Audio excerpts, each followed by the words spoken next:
Assalamualaikum warahmatullahi wabarakatuh.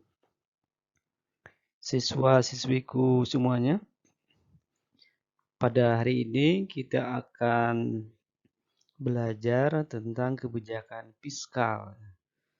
Materi ini merupakan bagian dari materi kelas 11 semester 1 yang ada di bab 5 atau pada KD 3.5. Sebelum belajar lebih jauh, apa kabar semuanya hari ini? Semoga hari ini kita semua dalam keadaan sehat walafiat ya. Semangat terus belajar walaupun masih dari rumah belajarnya, tapi tetap kita terus belajar sehingga ilmu kita tetap bertambah. Al ilmu nurun, ilmu itu adalah cahaya. Semakin banyak ilmu, insya Allah masa depan kita semakin terang ya. Kembali ke materi. Jadi materi ini adalah materi yang ada di semester 1 bab 5 atau bagian dari KD 3.5. Ada kebijakan moneter dan hari ini adalah kita belajar kebijakan fiskal. Nah, untuk kebijakan fiskal ini kita akan belajar 4 hal. Pertama adalah pengertian kebijakan fiskal. Yang kedua adalah tujuan kebijakan fiskal. Yang ketiganya instrumen atau alat ya dalam pelaksanaan kebijakan fiskal. Yang terakhir adalah jenis kebijakan fiskal. Jadi ada 4 yang bisa kita pelajari, ada 4 hal terkait dengan kebijakan fiskal. Pertama, kita belajar apa itu kebijakan fiskal, pengertiannya. Kita mulai dari pengertiannya. Nah, ini dia pengertian kebijakan fiskal. Nah, jadi kalau kita melihat pemerintah itu membuat infrastruktur, jalan raya, membuat pelabuhan, mendirikan rumah sakit dan lain sebagainya. Itu adalah bagian dari belanja pemerintah. Ketika pemerintah banyak mengeluarkan uang untuk belanja, nah itu bagian dari kebijakan fiskal. Pemerintah menaikkan pajak, menurunkan pajak, itu bagian dari kebijakan fiskal. Nah, fiskal dalam bahasa Inggris itu peace, berarti perbendaharaan atau pengaturan keluar masuknya uang dalam sebuah negara atau kerajaan. Itu secara bahasa asal katanya.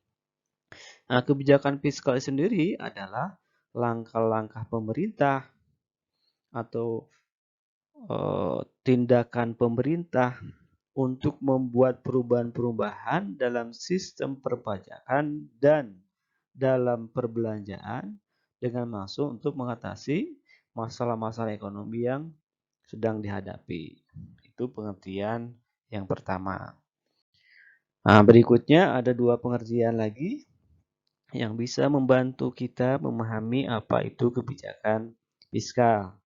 Jadi kebijakan fiskal itu adalah kebijakan ekonomi yang digunakan pemerintah untuk mengelola atau mengarahkan perekonomian ke kondisi yang lebih baik dengan cara mengatur penerimaan dan pengeluaran negara.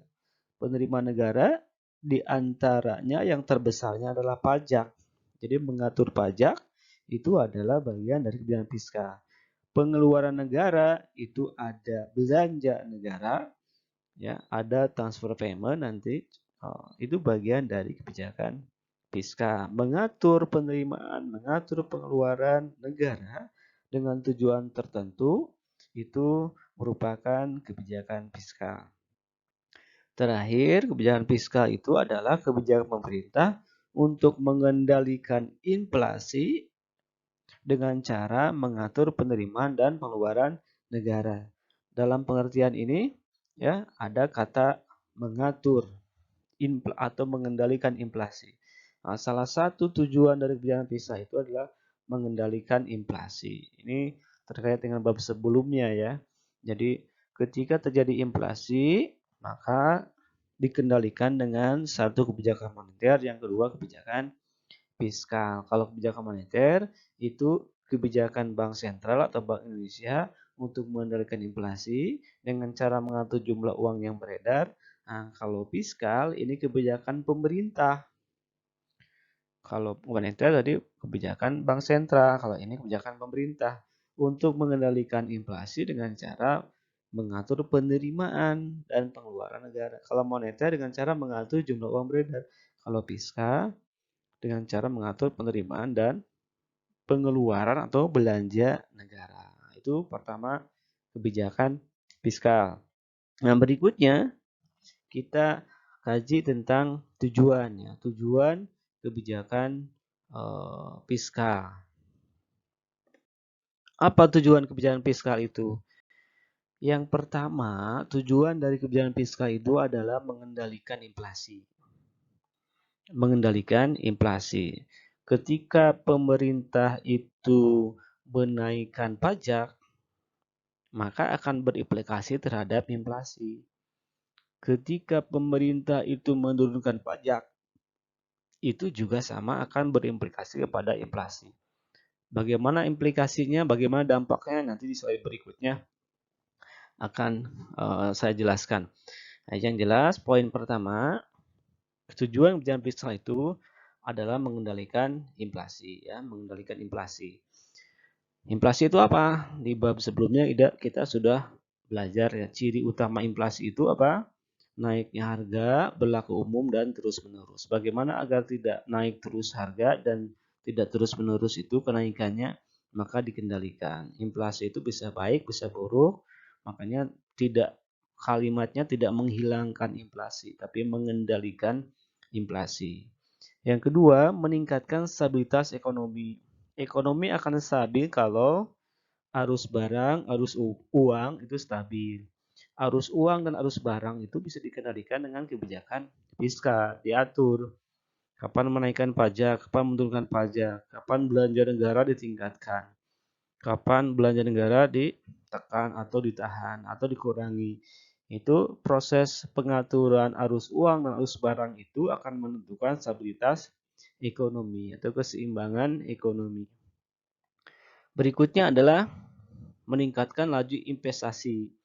Jelas di sini kalau misalkan pemerintah meningkatkan belanja, berarti kan di situ ada ada proses pembangunan. Ada proses pembangunan itu mendorong laju inflasi, laju investasi, laju investasi.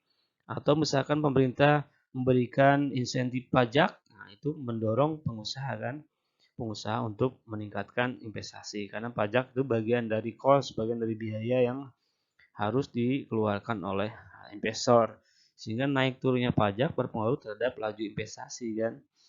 Nah, kalau meningkat investasi berarti kesempatan kerja meningkat. Jadi tujuannya keempatnya meningkatkan kesempatan kerja. Nah, otomatis kan, kalau ada belanja negara itu akan mendorong kesempatan kerja.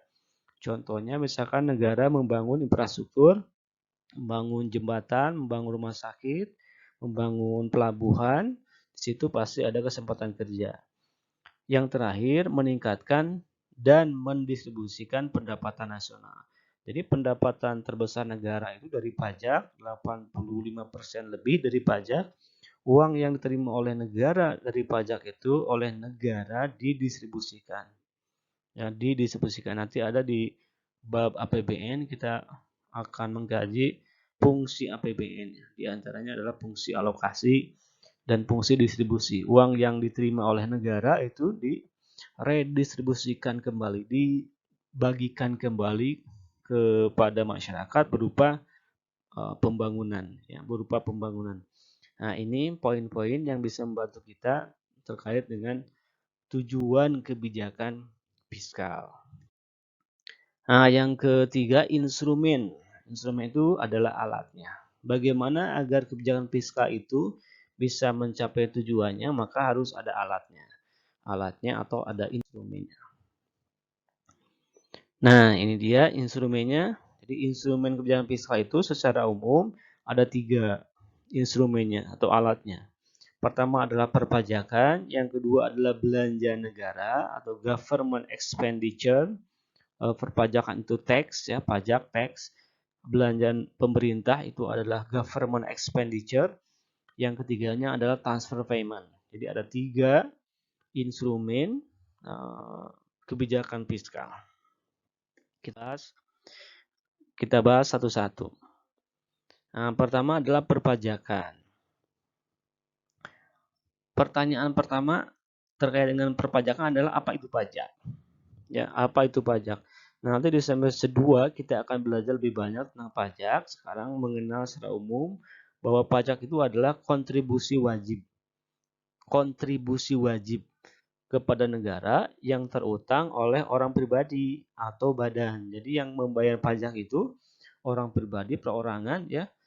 Si A, si B, si C itu orang pribadi, bapak, orang tua kalian itu orang pribadi, atau badan. Badan itu CP, PT, koperasi, itu perusahaan atau organisasi ya, yang bersifat memaksa berdasarkan undang-undang tanpa mendapat imbalan jasa secara langsung. Nah, ini tanpa imbalan secara langsung. Jadi kalau kita membayar pajak, tidak waktu itu dapat imbalan ya, tapi nanti imbalannya berupa pembangunan, berupa infrastruktur yang diberikan oleh pemerintah dan digunakan untuk keperluan negara untuk sebesar-besarnya demi kemakmuran rakyat. Nah, itu pengertian pajak. Bagaimana pengaruh pajak terhadap inflasi? Tadi kan tujuan kebijakan fiskal diantaranya mengendalikan inflasi. Nah, ini logikanya. Jika pemerintah menaikkan pajak, maka masyarakat akan membayar pajak lebih tinggi atau lebih banyak. Sehingga uang beredar berkurang dan inflasi akan turun. Jadi naiknya pajak menurunkan inflasi. Yang itu dampaknya terhadap inflasi. Nah, yang kedua, jika pemerintah menurunkan pajak, maka masyarakat akan membayar pajak lebih sedikit, akan menyerahkan uang lebih sedikit, sehingga uang beredar bertambah. Karena yang diserahkan ke pemerintah sedikit, berarti uang beredar bertambah, maka inflasi akan naik. Jadi kesimpulannya, kalau pajak ini berbanding terbalik ya dengan inflasi. Kalau naik pajak, inflasi turun. Kalau pajak turun, inflasi akan naik. Nah, itu pengaruh pajak terhadap pengendalian inflasi. Nah, berikutnya belanja pemerintah atau belanja negara. Disebut juga dengan government expenditure. Government itu pemerintah, expenditure itu belanja. Nah, apa itu belanja negara? Adalah belanja pemerintah yang mencakup semua konsumsi dan investasi pemerintah. Jadi pengeluaran pemerintah untuk keperluan konsumsi pemerintah ya, dan investasi pemerintah. Kalau konsumsi ya berarti kan habis pakai pemerintah ngeluarin uang ya, tapi tidak ada pengembalian kan kepada pemerintah, sifatnya habis pakai ya. Konsumsi. Yang kedua investasi. Konsumsi. Yang kedua investasi ya. Konsumsi itu ya contohnya gaji ya. Gaji PNS itu bagian dari konsumsi karena tidak akan kembali lagi kan. Kalau investasi yaitu membangun infrastruktur, itu investasi. Jadi contohnya membangun rumah sakit, nah itu bagian dari investasi. Membangun gedung sekolah, membangun jalan, membayar gaji PNS, gaji pejabat negara dan sebagainya, itu belanja pemerintah. Bagaimana pengaruh belanja pemerintah terhadap inflasi? Nah, kita kan belajar kebijakan fiskal moneter ini terkait dengan upaya mengatasi inflasi. Nah, kalau tadi pajak berbanding terbalik, maka kalau government expenditure atau dilambangkan dengan G, jika pemerintah menaikkan G, maka masyarakat akan memiliki lebih banyak uang. Sehingga uang beredar bertambah, inflasi naik. Jika pemerintah menurunkan G, maka masyarakat akan memiliki sedikit uang sehingga uang beredar berkurang, inflasi akan turun. Jadi kesimpulannya kalau G ini berbanding lurus. Berbanding lurus, kalau G naik, inflasi naik. Kalau G turun, inflasi turun. Ya. Jadi kalau tadi pajak berbanding terbalik, kalau G ini berbanding lurus terhadap inflasi. Nah, terakhir ini ada transfer payment. Transfer payment itu adalah pengeluaran pemerintah yang disalurkan di luar pembayaran produksi, sehingga pemerintah tidak mendapatkan timbal balik. Jadi tidak termasuk pengeluaran negara, pengeluaran pemerintah yang tidak termasuk dalam government expenditure. Nah, ini sini transfer payment. Contohnya adalah bantuan langsung tunai.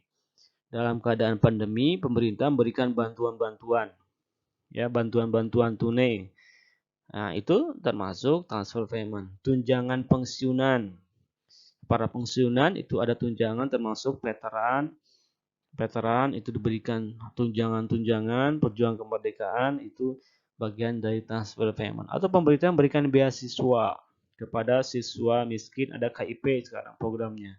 KIP, Kartu Indonesia Pintar, berupa beasiswa. Itu untuk mahasiswa, untuk siswa itu bagian dari contoh transfer payment dan lain sebagainya. Bagaimana pengaruh transfer payment terhadap belanja negara? Maka karena ini sifatnya pengeluaran, sifatnya sama seperti government expenditure.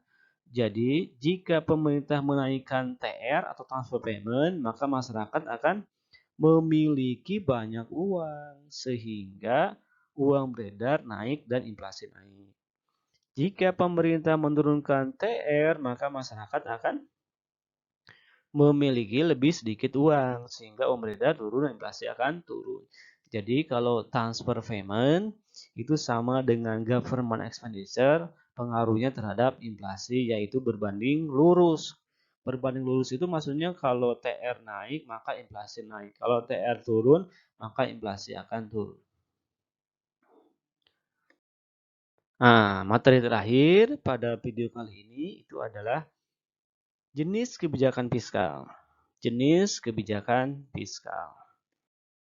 Jenis kebijakan fiskal itu ada dua. Jadi ada dua jenis kebijakan fiskal. Ini materi terakhir ya.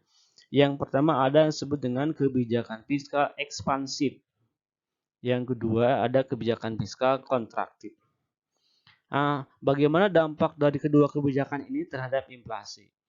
Disebut ekspansif ketika ya, pemerintah menaikkan pengeluaran pemerintah atau belanja pemerintah. Pemerintah menaikkan transfer payment. Pemerintah menurunkan pajak. Jadi, ekspansif itu dilakukan dengan cara meningkatkan belanja negara, meningkatkan uang beredar, ya, mendorong pertumbuhan ekonomi dengan cara menambah belanja negara, menambah transfer payment, dan menurunkan pajak. Ya, kalau G dan TR kan itu uang dari pemerintah keluar kepada masyarakat, ya, mendorong pertumbuhan. Nah, sisi lain pajak diturunkan. Nah, itu mendorong pertumbuhan, itu ekspansif. Nah, kalau G naik, TR naik, otomatis kan jumlah uang beredar akan bertambah, inflasi akan terdorong untuk naik. Nah, yang kedua kontraktif. Kontraktif kebalikannya. Kontraktif itu pemerintah menurunkan G, menurunkan TR, tapi menaikkan pajak. Mengerem, gitu. Kontraktif direm, pertumbuhan ekonominya, uang beredar direm, maka otomatis akan menurunkan inflasi.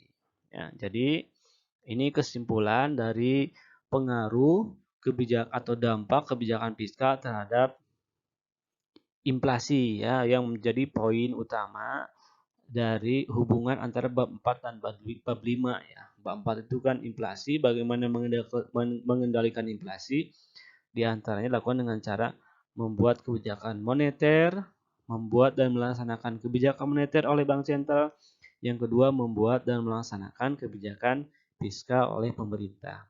Nah, ini fiskal pengaruhnya terhadap inflasi sebagaimana ada di slide ini. Kalau ekspansif, menaikkan inflasi atau mendorong kenaikan inflasi. Kalau kontraktif, itu akan menurunkan atau menekan. Nah, itulah materi pada hari ini. Mudah-mudahan bermanfaat. Ingat ya pesan Ibu, 3M, memakai masker, kemudian menjaga jarak, kemudian sering mencuci tangan. Mudah-mudahan kita semua sehat terus, semangat terus, belajar terus. Sebentar lagi kita akan penilaian akhir semester. Mudah-mudahan bisa mendapat nilai terbaik. Demikian, terima kasih. Mohon maaf kalau ada kekurangan. Silahkan kalau ada pertanyaan tulis di kolom komentar. Wassalamualaikum warahmatullahi wabarakatuh.